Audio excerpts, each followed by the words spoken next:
국제주의 또 주연절 국제주의로입니다. 꿈과 희망이 부풀어야 할 새해에 안타깝게도 오히려 비탄의 한숨을 내쉬고 있습니다. 이 남북 관계의 후퇴를 넘어 갈등과 긴장이 한껏 고조되고 있는 상황을 걱정하지 않을 수 없습니다. 우리나라 국회 제1당인 야당 대표가 백주의 피습을 당해 하마터면 목숨을 잃을 뻔했습니다. 부산경찰청 수사본부는 지난 10일 오후 최종 수사 결과 브리핑에서 이를 테러범 개인의 정치 신념에 따른 범행이었다고 발표했습니다. 그러나 여러 가지 의혹들이 계속 제기되고 있습니다. 오늘 아침 유튜브에도 그런 내용이 나와 있습니다. 어쨌든 직접적인 사주나 배후 세력, 공범 등은 밝히지 못했다고 하지만 근본적으로는 죽일 듯이 증오하게 만드는 선전선동, 이것이 여전합니다. 지난 1월 1일 양산 평산마을에 문재인 전 대통령 사저에 다녀왔습니다. 그 마을 언저리에는 극우 유튜버들이 진을 치고 입에 확성기를 대놓고 간첩, 사형 등의 입에 담기 힘든 욕설을 하며 시위를 하는 사람들이 여기저기에 널려 있었습니다. 하기야 12.12는 당시 나라를 구해야 되겠다고 나왔다 라고 하고, 노무현 문재인은 악마요 간첩이라고 주장한 사람을 국방부 장관으로 임명하지 않았습니까? 그 유명한 분짜자 분짜 하면서 문재인 뭐를 따는 것은 시간 문제라고 하던 사람 말입니다. 유튜브 등의 극우적 컨텐츠는 물론이고 보도라기보다는 편파적 선전선동이라 할 매체들도 많습니다. 야당 대표가 퇴원하는 날 KBS TV 뉴스에서는 이른바 비명계 3인의 탈당과 한동훈 국민의힘 비대위원장의 동정을 머릿 기사로 내보냈다고 합니다. 저는 TV를 안 봐서 직접 보지 못했습니다.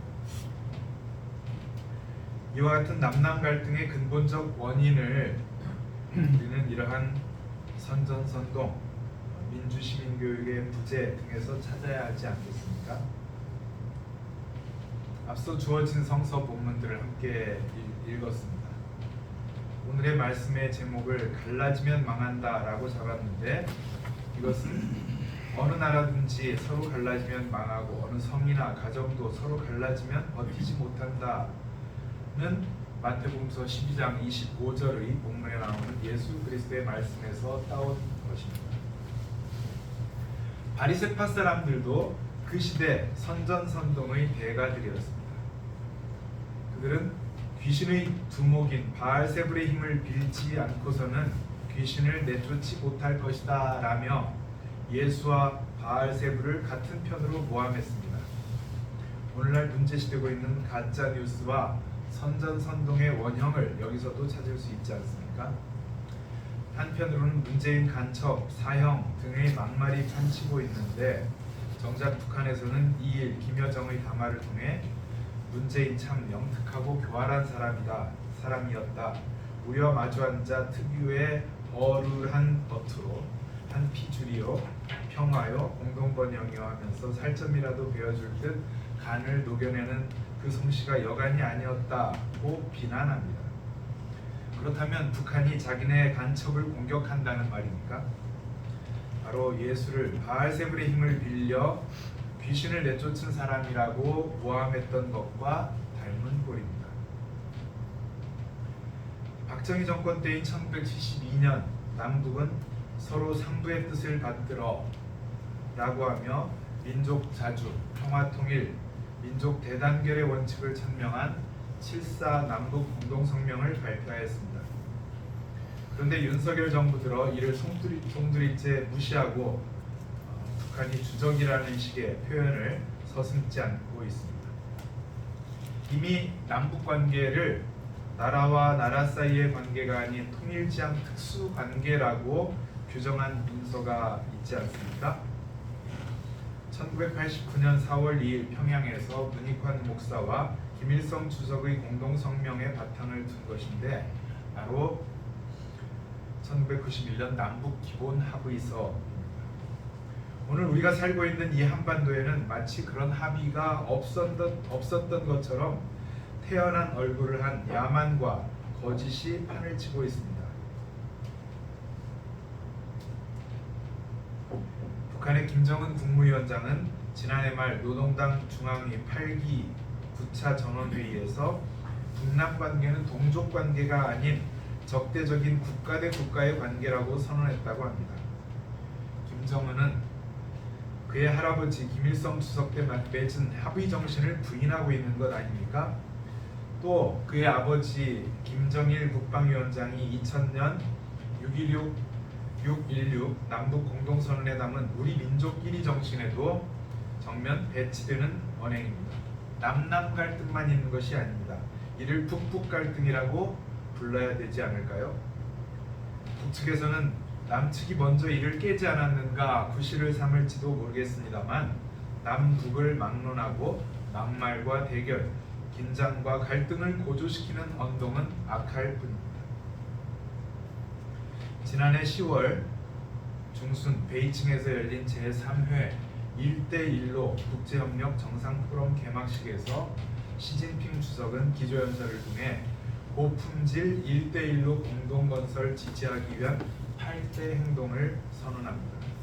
그 내용 7번에는 중국은 협력 파트너와 1대1로 청렴건설 효과 및 전망을 발표하고 1대1로 청렴건설 고급 원칙을 시행하며 1대1로 기업 청렴 합법 평가 체계를 구축하고 국제기구와 협력해 1대1로 청렴 연구 및 교육을 진행할 것이라는 내용이 있습니다. 저는 이 약속의 힘찬 실천을 기대합니다.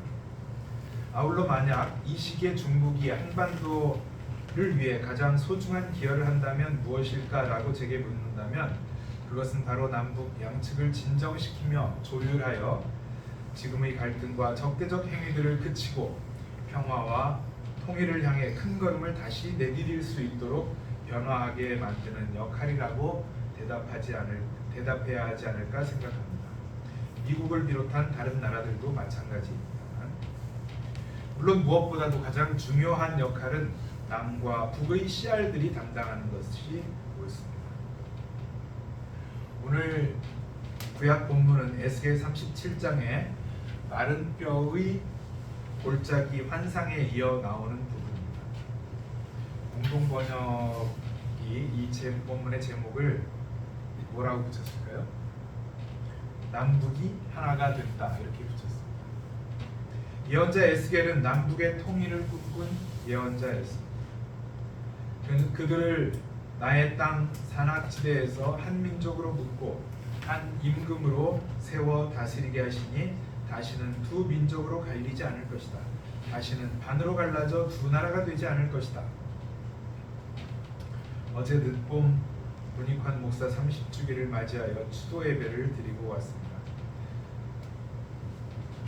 장로님은 집에서부터 모란봉까지 걸어가셨는데 늦봄의 작품 가운데 꿈을 비는 마음이라는 시가 있습니다. 요즘에 시를 계속 소개해드리고 있습니다. 앞에 부분 생략하고 엎드려 이런 꿈은 어떻겠소? 155마일 휴전선을 해 뜨는 동해바다 쪽으로 거슬러 오르다가 푸른 바다가 굽어 보이는 산정에 다다라 국군의 피로 뒤범벅이 되었던 북녘 땅 한 삽, 몽산군의 살이 썩은 남녘 땅 한 삽씩 떠서 합장을 지내는 꿈. 그 무덤은 우리 5천만 결의의 순례지가 되겠지. 그 앞에서 눈물을 글썽이다 보면 사팔뜨기가 된 우리의 눈들이 제대로 돌아 산이 산으로 내가 내로 하늘이 하늘로 나무가 나무로 새가 새로 짐승이 짐승으로 사람이 사람으로 제대로 보이는 어처구니 없는 꿈 말이외다. 후랴. 오늘같이 누군가 그리운 날엔 성례원의 신앙송을 들어야 한다라는 박치음의 노래가 있습니다. 그 성례원 교수의 중저음 목소리 신앙송이 그리워집니다. 근데 성례원 교수는 이 시에서 어처구니 없는 꿈을 아름다운 꿈이라고 바꿔 낭송하곤 했습니다. 그런데 이 시는 지난 12월 24일 소개했던 신동엽 시인이 있었죠. 그 신동엽 시인의 다른 시 술을 많이 마시고 잔 어젯밤은 이라는 시와 분위기가 매우 비슷합니다. 앞에 생략. 그 반도의 허리 개성에서 금강산 이르는 중심부엔 폭심리의 완충지대, 이른바 북쪽 권력도 남쪽 권력도 아니 미친다는 평화로운 원관. 술을 많이 마시고 잔 어젯밤은 자다가 참 재미난 꿈을 꾸었어요. 그 중립지대가 요술을 부리되 너구리 새끼, 사람 새끼, 곰 새끼, 노루 새끼들 발가벗고 뛰어오는 폭심리의 중간지대가 점점 팽창되는데 그 평화지대 양쪽에서 총불이 마주 겨누고 있던 탱크들이 180도 뒤로 돌대 하더니 눈 깜빡할 사이 물방개처럼 한때는 서귀포박, 한때는 두만강박, 거기서 제각기 바깥 하늘 향해 총칼들 내던져 버리더니 꽃피는 반도는 남에서 북쪽 끝까지 완충지대, 그 모든 쇠붙이는 말끔히 씻겨가고 사랑 뜨는 반도 황금이삭 타작하는 순인의 마을, 도린의 마을마다 높이 높이 중립의 분수는 나쁜데 술을 많이 마시고 잔 어젯밤은 자면서 허망하게 우스운 꿈만 꾸었지. 늦봄의 시에 나오는 어처구니 없는 꿈, 신동엽의 시에 등장하는 허망하게 우스운 꿈, 이것이 한반도에 사는 우리 모두의 꿈이 되기를 소원합니다. 아니, 그 꿈이 우리의 삶이 되기를 간절히 바랍니다. 오늘 사도서관문 에베소서 2장 11절에서 22절에 따르면 그리스도야말로 우리의 평화이십니다. 그분은 자신의 몸을 바쳐서 유다인과 이방인이 서로 원수가 되어 갈리게 했던 담을 헐어버리시고 그들을 화해시켜 하나로 만드시고 율법 조문과 규정을 모두 폐지하셨습니다. 그리스도께서는 자신을 희생하여 유다인과 이방인을 하나의 새 민족으로 만들어 평화를 이룩하시고 또 십자가에서 죽으심으로써 둘을 한 몸으로 만드셔서 하나님과 화해시키시고 원수되었던 모든 요소를 없이 하셨습니다. 오늘 우리 그리스도인들의 과제가 바로 서로 원수가 되어 갈리게 했던 담을 헐어버리고 서로 화해시켜 둘을 한 몸으로 만들어 평화를 이룩하는 일입니다. 마치 독일의 옛 베를린 장벽이 무너지고 동서가 통일을 이룩한 것처럼 남과 북도 서로 원수가 되어 갈리게 했던 담을 무너뜨리고 하나가 되어야 합니다.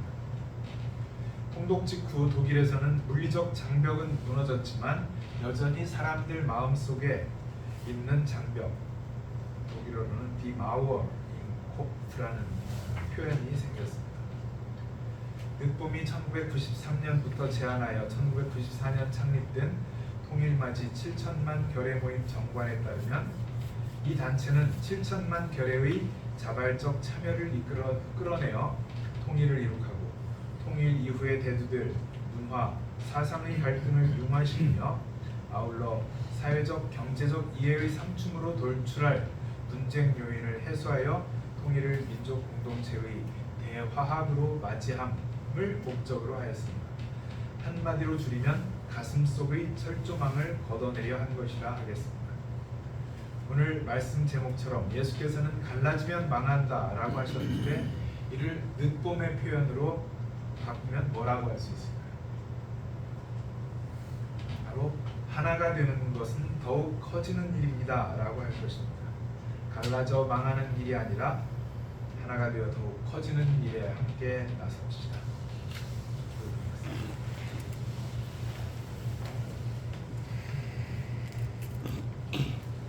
갈라지면 망한다는 예수님의 말씀을 듣습니다. 이것은 당시 바리새파 사람들에게 하신 말씀이지만 바로 오늘 이 시대 거짓 선전선동을 일삼는 사람들을 향한 말씀이기도 하고 또한 서로 긴장과 갈등을 증폭시키고 있는 남과 북을 향한 말씀이기도 한 줄 믿습니다. 지점으로